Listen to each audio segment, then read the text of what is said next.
ครับมาเก็บเห็ดละโงกอันนี้เกิดอยู่ในสวนเลยเนี่ยดอกกำลังงามเลยมีอยู่จุ่มหนึ่งแต่อีกจุ่มหนึ่งผัดมันเถาแล้วบ่เห็นได้เบิ่งครับดอกเห็ดละโงกครับ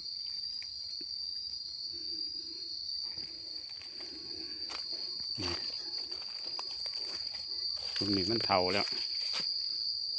ปล่อยมันให้เป็นสปอร์เกิดเสือขยายต่อไปนะครับ